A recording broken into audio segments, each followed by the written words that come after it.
গরম ভাতের সাথে এই ভর্তাটি খেতে অসম্ভব টেস্ট হয়, তাই আপনাদেরকে খুব সহজ রেসিপিতে শেয়ার করব। চলুন আমার কিচেনে পুরো ভিডিওটি মনোযোগ সহকারে দেখতে থাকুন। এখানে বরবটি নিয়েছি প্রায় 1 বাটি পরিমাণ। এরপর এখানে 2টি আলু দিয়েছি, কিছু পানি দিয়ে সেদ্ধ করে দিয়েছি। এভাবে এক চুলায় সেদ্ধ হতে না হতে আরেকটি ফ্রাই প্যানে বসিয়ে দিয়েছি 5টি কাঁচামরিচ, রসুন কোয়া 6টি এবং 2টি আস্ত পেঁয়াজ। এরপর কিছুক্ষণের জন্য এগুলোকে টেলে নিতে হবে। এখানে কোনো প্রকার তেল কোনো কিছুই দিতে হবে না। এরপর কিছুক্ষণ ভালো করে টেলে নিয়ে ঢাকনা দিয়ে ঢেকে দিতে হবে। দেখুন এগুলোর খুব সুন্দর একটি ঘ্রাণ বের হবে। এরপর যখন টেলে নেওয়া হয়ে গেছে, এদিকে আমার পানিটা একেবারে শুকিয়ে গেছে।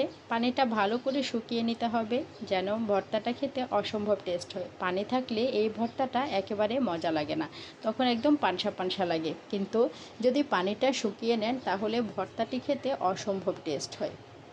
এরপর যখন আমি সবগুলোকে টেলে নিয়ে নিয়েছি, এরপর এখানে দেখুন শিলপাটায় বেটে নিব। এটা কিন্তু শিলপাটায় বেটে খেলেই অসম্ভব টেস্ট হয়। অনেকে ব্লেন্ডারে করেন, ব্লেন্ডারে করলে হয়তো একটু পানি দিতে হয়, তাই ব্লেন্ডারে করলে একদম ভালো লাগে না।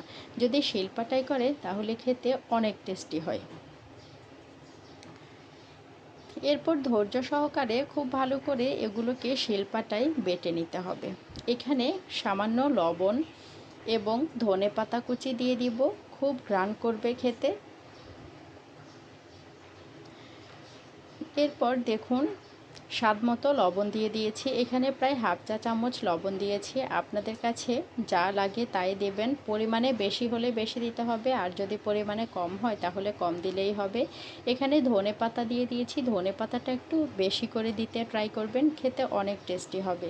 ধনেপাতার যে ঘ্রাণটা আছে এটি গরম ভাতের সাথে খেতে অনেক ভালো লাগবে। এরপর দেখুন আজকের ভর্তাটি ঝটপট রেডি হয়ে গেল। এতক্ষণ যারা সাথে ছিলেন সবাইকে অনেক ধন্যবাদ। আল্লাহ হাফেজ।